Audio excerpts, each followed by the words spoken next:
ஆர்வமெனும் கோயிலமைத்து அதில் அறிவென்னும் தெய்வத்தை நாட்டி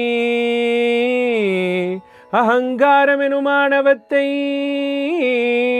பலி கொடுத்து புத்தி எனும் புஷ்பத்தால் மாலை சூட்டி பேரின்பமெனும் தீபத்தை ஞான ஒளியினாலேற்றி சரணகோஷம் முழங்கச் சபரிமலை தலைவரிடம் சேர வருவீரே ஜகத்தீரே ஐயனே ஐயனே ஐயனே.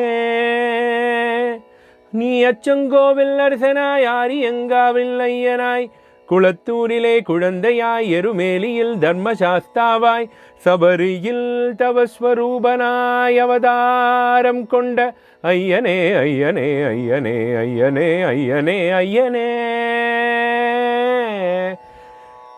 அச்சங்கோவில் அரசனை கண்டால் ஆஸ்திகம் வளரும் என்பர், ஆரியங்காவில் ஐயனை கண்டால் ஆணவம் அழியும் என்பர், அழுதா நதியில் நீராடினால் அமைதி கிடைக்கும் என்பர், புழுதி பூண்ட கால்களுக்கு உன் பூங்காவனம் மெத்தை என்பர், கரிமலை ஏறிவிட்டால் கணபதியின் அருள் என்பர், கரிமலை இறங்கிவிட்டால் கால்கள் செய்த புண்ணியம் என்பர், பம்பா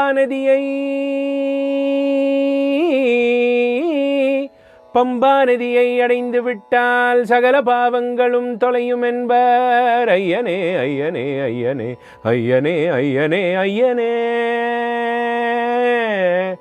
சேவித்தெழுந்து நின்றேன், ஐயப்ப வடிவம் கண்டேன், வஜ்ர கிரீடம் கண்டேன், வைடூரியமேனி கண்டேன், மார்பில் பதக்கம் மாலை அசையக் கண்டேன், கைவளையல் கலகலவென மின்னக் கண்டேன், உனது தங்க ஒட்டியானம் தகதகவென ஜொலிக்கக் கண்டேன், காலில் சிலம்பு கண்டேன், மங்களநாயகனை மனம் குளிரக் கண்டு மகிழ்ந்தேன்,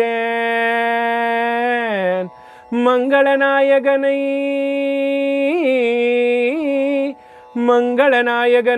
மனம் குளிரக் கண்டு மகிழ்ந்தேன் மகிழ்ந்தேன் மகிழ்ந்தேன் மகிழ்ந்தேன் மகிழ்ந்தேன் மகிழ்ந்தேன். ஐயப்பா